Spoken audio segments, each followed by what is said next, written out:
So why is your sales reps underperforming? You're wondering why they're booking less calls. You're wondering why your closers are closing in a less amount of units per month while you're continuously dumping money in your ad funnel or your organic system, spending thousands of dollars in your front end marketing. By the end of this video, that is my sole mission, is to answer that so you at least have some clarity on what your next steps are. Now, if you're new to this channel, my name is Elijah. You might be wondering, why should you even listen to me? So this past few years, I've been fortunate enough to actually train up over 300 sales reps and been part of offers doing anywhere in the north of 100K per month, all the way up to $1 million a month. And in the past as well, I was able to work and advise a 1 to 3 million sales volume sales agency. And we were training over 150 concurrent sales reps per month. So that is the context that I'm giving this to you guys, right? I've worked with some of the big names in the space as well, right? Coaching, consulting, biz op offers, service-based businesses. I work with acquisition, B2B offers, right? Helping people buy businesses and all that good stuff. And here's what I've learned. Number one rule, before we dive into this as well, is you have to start taking accountability in why your sales team is not performing the way you want it to. You need to stop externalizing of blaming it's the offer or the community that you hired a sales rep on. It's the funnel that you need to fix. But matter of fact, it's none of those things. But before I actually continue speaking right now for you and helping you solve this problem, I have to take off this jacket. It's getting hot. So let's call out the elephant in the room. 90% of the time, the reason why your sales reps are not performing is you're not setting the right standards for them. What does that even mean? You hope for the best. You're expecting this sales coach that that referred to you a sales rep, a closer, or a setter will just automatically perform, plug them in, give them a pre-written script, and just dump a bunch of information to them. And you hope for the best, expecting them to crush it. And maybe they do in a stint of time, and then eventually, if it's top performer, they just magically leave and see another opportunity. There's a lot of playing variables on why your sales rep is probably not performing the way you want them to perform. But the number one common denominator of all of the offers I've been part of is they simply don't set the right standards. So what does that mean? It's you having clarity on your numbers in the first place, right? It's you having an open communication with your sales team. It's you being able to motivate them when things get going, because nothing is going to be perfect picture every single week. So how do you keep them motivated? How do you incentivize them when things get rough? How do you keep them actually producing when things get going? These are the things that, to be frank, you cannot do all by yourself. Here's the thing. Majority of these founders have founderitis. That means you think you can wear all these hats and scale to 300K, $500,000 a month, doing everything by yourself. You have so much ego that you're not going to ask for help because you think you can figure everything out on your own. And every single quarter passes by, and you're wondering why you're spending more money, your margins keeps getting slimmer, and your sales team is not converting the way you want, and you keep churning sales reps. And you keep blaming it on them. But here's the hard reality and harsh reality. This is not something AI can't replace. This is not something, you can just magically scale to $500,000 a month, 300K a month without proper culture. So you need to stop wearing multiple different hats because you cannot. You need to focus on what you're good at. That's you doing the service and fulfillment and getting top results for your clients. You need to install SOP standards, get a player there. Maybe you have an ascension model for your top closer to eventually replace you to manage the team. And that's why I created the Renaissance revenue machine. Because I've seen this time and time again. I refer my sales rep to a top, quote unquote, top offer doing 300K a month. And next thing you know, they don't have any SOPs, there's no systems, and it pains me because a simple tweak of getting a proper framework, a proper weekly check-ins and accountability for your sales reps will help them convert higher. But you hope for the best. You pay someone $5,000 one time and they create this perfect picture framework, and that's it. But here's the reality. Every single week, there's a different prospect that comes into your funnel, and you need to train your reps to be like water, to be mendable, to adapt to the different prospect they speak to on a week-to-week basis.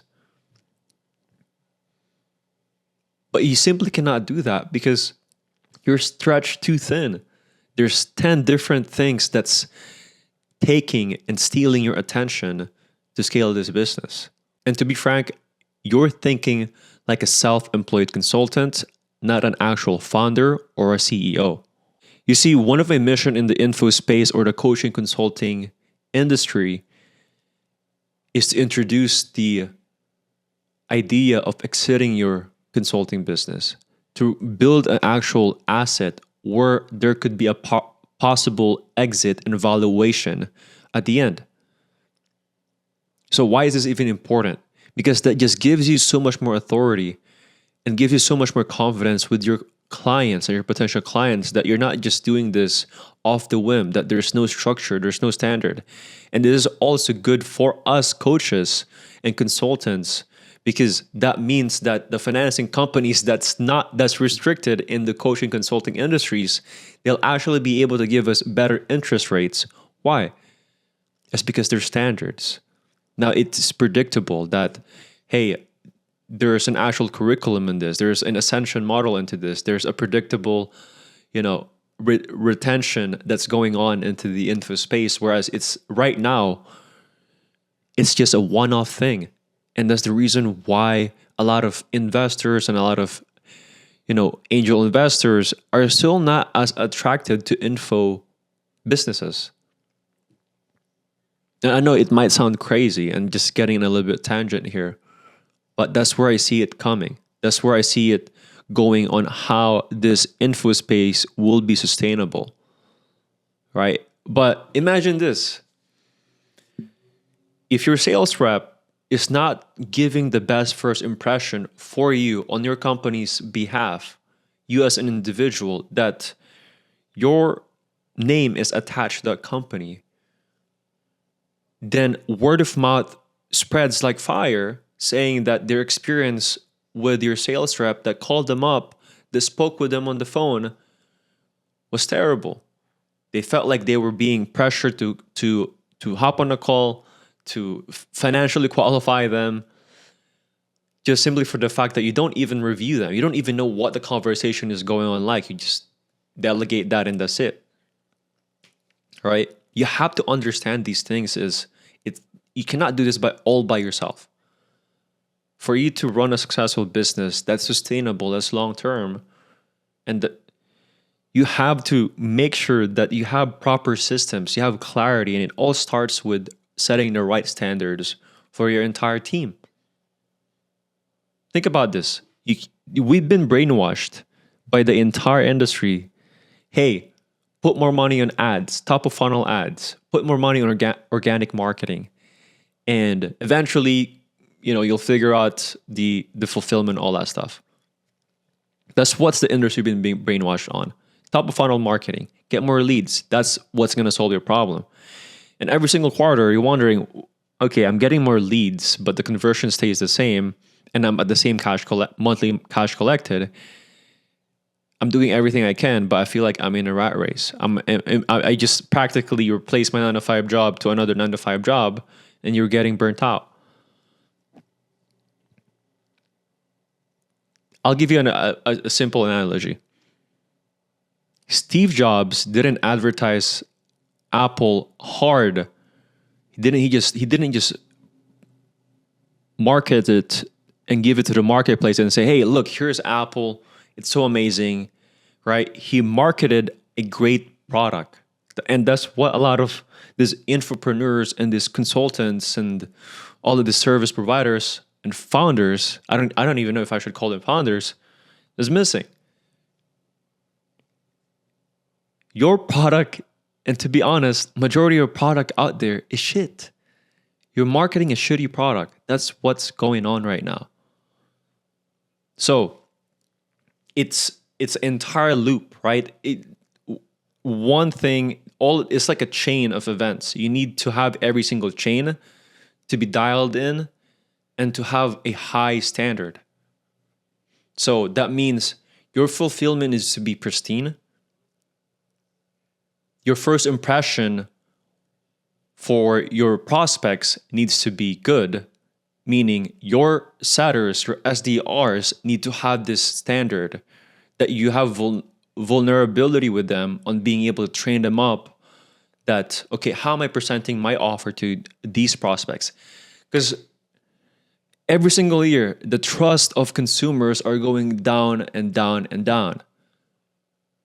And the only way you can separate yourself from every other service-based business owners and consultants is your first impression and your results that you give and how they feel once they enter your funnel. If your setter is just trying to get off the call and feel like it's just they're reading off a script, how much do you have, what's your credit, and there's no personability on it, they don't feel like they're getting consulting, because that's what we position it, right? Free consulting, free strategy call. But if you're hiring low-level talent, that trickles down to your ROAS on your marketing that you're spending so much money on to hope for it to scale. You see how this entire picture actually matters? Every segment matters. So you can't just focus on one thing and expect everything will be solved. Just imagine this. You probably heard this before as well. It's like a leaky bucket, right? So you keep putting more people in your funnel, but there's a leakage for it. So the only way you can actually get to your goals and milestones and get better AOV or your average order value, right? From maybe your AOV is one-off ticket of 2K, right? And then you increase it to 4K, to 5K, is if you're able to fix your front-facing sales reps, meaning your setters, the first impression they give to the prospects you speak with. Very important. Because if they can properly financially qualify, if they can properly position your offer the way you're positioning it in your marketing, then it doesn't matter how much more marketing you do, no one is going to convert, right? So what are the changes that you need to make? Number one, implement standards. It's very, very simple. I'll show you guys shortly here on what are the standards that I give to my clients, and I'm going to reveal you guys what's it like to actually run a 150K a month sales team, right? And what it looks like behind the scenes, right? And second, have a proper onboarding system. A simple overview can be done on Notion. So I'm going to show it to you guys right now, actually. Let me do this just a second. All right, so here you go. Very simple, right? So we have team resources here. We have the offer doc breakdown, resources, free training, all that good stuff. We have a protocol here. We have their framework. We have the contract. We even give them visibility on marketing that we're trying, team trainings, recordings, close CRM, right? Navigating the CRM, right? List of products, of industries. Again, questions, protocols, onboarding doc, all that good stuff to actually get them up to speed to know the product knowledge, to know how they can be confident when they're speaking to these prospects on a day-to-day basis. Very simple stuff, right? Now, once you have clarity on your SOP, then the next step is simply have clarity on your numbers, right? Because you have to have crystal clarity on your marketing and your conversions, because you can't just keep putting money on your ROAS and look at that ROAS. But okay, well, maybe your ROAS is increasing, but your margins are thinning down, right? You're just looking at the gross profit or the gross revenue of the entire cash collected, but you're not looking at the net profit of the entire business. So look at it this way. Okay, well, just for example, on my offer I'm managing on August, we spent roughly around like I don't know if I can disclose this, but we spent a good amount in ads, but our margins were slim. Then the next month, we spent half of what we spent last month on September, and then we ended up getting roughly around the same. So we ended up going from a 2x ROAS to 5x ROAS, and simply because we just have good conversion systems, right? Now we have confidence that it's just on the front end marketing that needs to get fixed, on the creatives, on the target audience that we're targeting, on the creatives, on going from our top of funnel to bottom of funnel, right? So we had confidence that our setters and closers were doing their job correctly. Now it's just now the matter of the fact that they just simply need to increase the ad spend now and focus on the creatives that we're putting on the top of funnel. So that's number 3. Number 4, keep them accountable.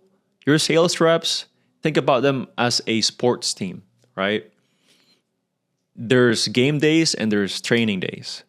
For example, when I was playing basketball competitively, Monday through Saturday, we're training, right? And let's say off seasons, we're still training. We're going to the gym, we're going to basketball trainings, we have skill trainings, right? And then at the same time as well, maybe there's a game night on Friday, there's a game night on Tuesdays, right? So these are the things that needs to be implemented as well in your sales team, is treat them like a actual high caliber performing team, because they are your lifeblood and your lifeline of your business, right? And again, you cannot do everything on your own.